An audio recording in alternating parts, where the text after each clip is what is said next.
Kaip gripas žiemą neturėjo ką veikti.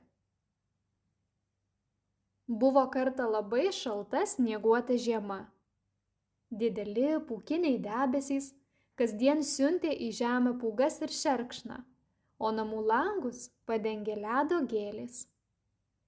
Ši žiema buvo tarsi svajonė mažiesiems, kurie labai mėgo statyti sniego senius, čiuožinėti rogutėmis ir kviesti draugus į sniego gniūžčių mūšius.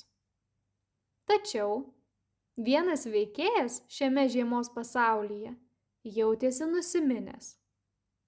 Tai buvo gripo virusas vardu Gripis. Gripis visada laukdavo žiemos, nes būtent tada jis rasdavo daugybę progų veikti. Juk vaikai dažnai pamiršdavo gerti vitaminus arba žaidžiant lauke nusimdavo pirštines, šaliką ar net kepurę. Tokiose situacijose Gripis galėdavo iškart atsirasti ir surengti savo šėliones.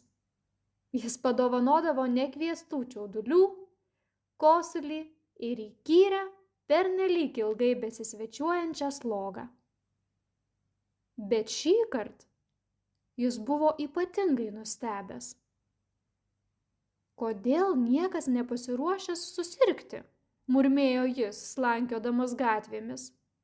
Juk žiema pats tinkamiausias tam laikas. Pirmiausia, Gripis užsuko į mažą jaukų parkelį. Jis tikėjosi pamatyti bent kelis vaikus be kepurių arba tuos, kurie netinkamai užsidėjo šaliką.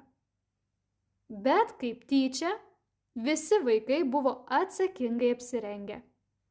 Spalvingos megztos kepurės, vilnoniai šalikai, kumštinės pirštinės ir tikri karžygiai sniego batai.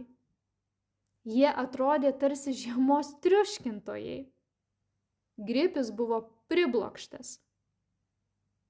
Na, gal čia tiesiog atsitiktinumas? Pamanė jisai savo.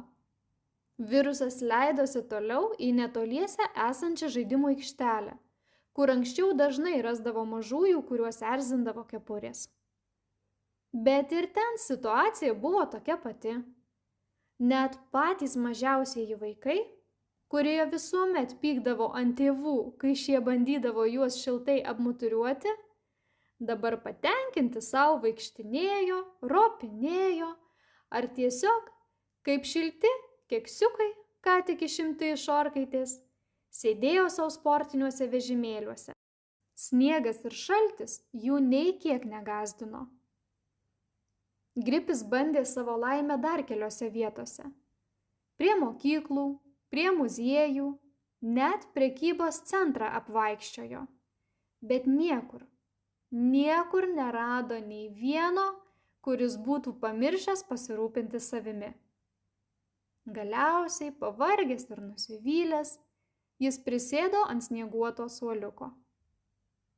Nejaugi žmonės mane pamiršo, svarstė jis.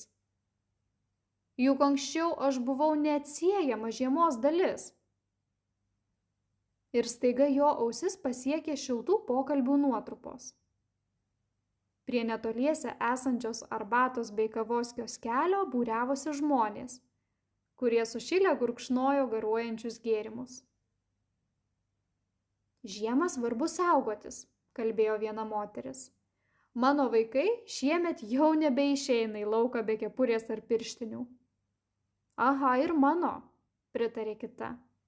O ir grįžę iš lauko visi kartu vakarais geriame arbatą su medumi. Įtarkuoju šiek tiek imbiero.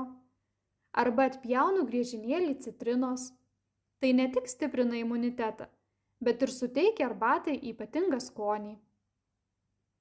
O ar pastebėjote, kad šiemet gripo virusas kažkur pradingęs?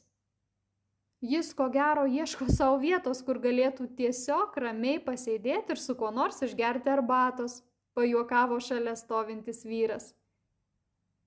Gripis klausėsi ir pradėjo suprasti, kad žmonės apie jį galvoja. Jie jo nepamiršo, tiesiog suprato, kaip geriau rūpintis savimi.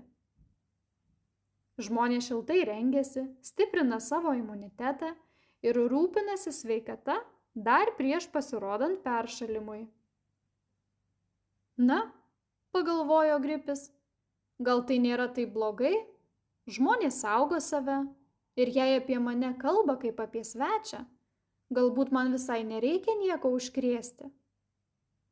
Užteks prisėsti šalia tai prie vieno, tai prie kito, gal net ir arbata pasivaišinti. Nuo to laiko Gripis nusprendė keisti savo požiūrį.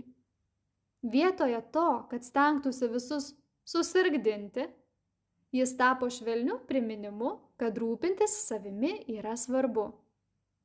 Jis pasidarė daug ramesnis ir net kartais pasislėpęs tarp sniego gniūžčių, tyliai džiaugdavosi matydamas vaikus laimingus ir šiltai apsirengusius. Štai taip ši žiema tapo ypatinga. Ne tik dėl sniego, bet ir dėl žmonių atsakingumo. Gripis suprato, kad būti prisimintam su šiluma ir šypsena daug maloniau nei būti tuo, kurio visi saugosi ir bijo.